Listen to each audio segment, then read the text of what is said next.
যখন তুমি আল্লাহর উপর ভরসা করবে, ধৈর্য ধরবে আর চেষ্টা চালিয়ে যাবে, তখন আল্লাহর রহমত তোমার কাছেই চলে আসবে।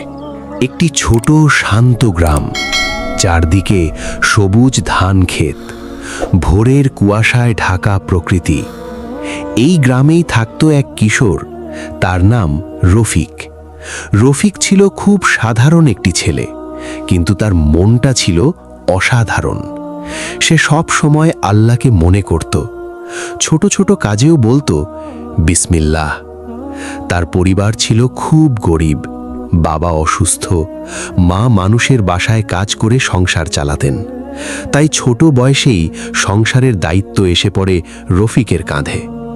প্রতিদিন ভোরে সে ঘুম থেকে উঠত, অজু করত, 2 রাকাত নামাজ পড়ত, তারপর কয়েকটা শুকনো রুটি খেয়ে ছাগলগুলো নিয়ে মাঠে চলে যেত।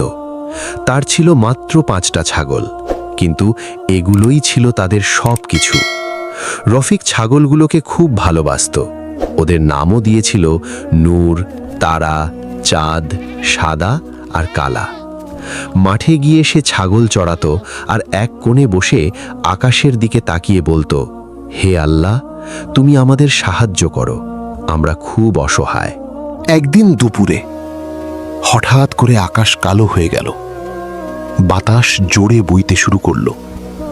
দূরে বজ্রপাত, গর্জন। গ্রামের মানুষ বুঝতে পারল একটা ভয়ঙ্কর ঝড় আসছে। রফিক তখন মাঠে একা। সে ভয় পেল, কিন্তু নিজের মনকে শক্ত করে বলল, না, ভয় পাবো না, আল্লাহ আমার সাথে আছেন। হঠাৎ ঝড় শুরু হলো। প্রচণ্ড বাতাস, ধুলো, গাছ ভেঙে পড়ছে। রফিক তাড়াতাড়ি ছাগলগুলোকে জড়ো করতে লাগলো। নূর, তারা, এদিকে আসো। কিন্তু ঝড় এত জোরে হচ্ছিল, তার কথা কেউ শুনতে পেল না।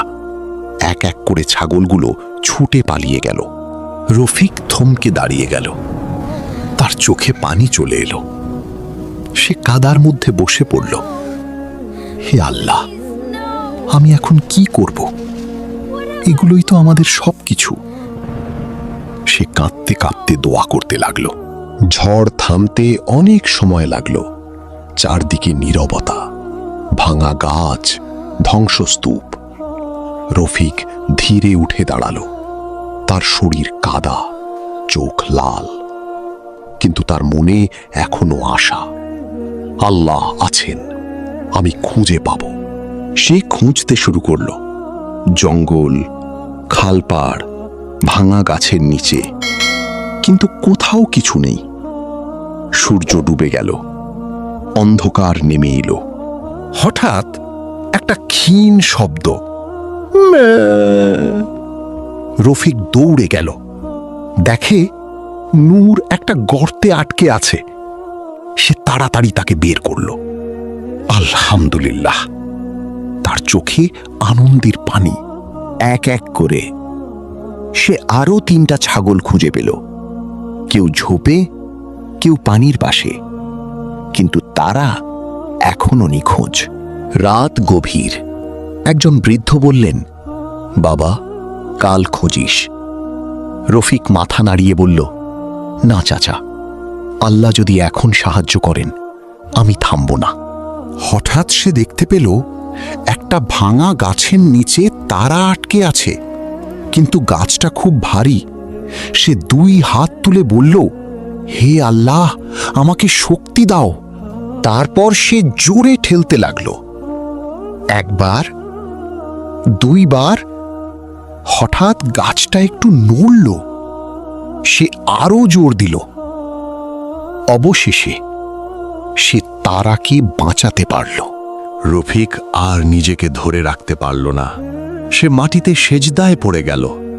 হে আল্লাহ, তুমি কত দয়ালু, আমি কিছুই না, তুমি আমাকে সাহায্য করলে।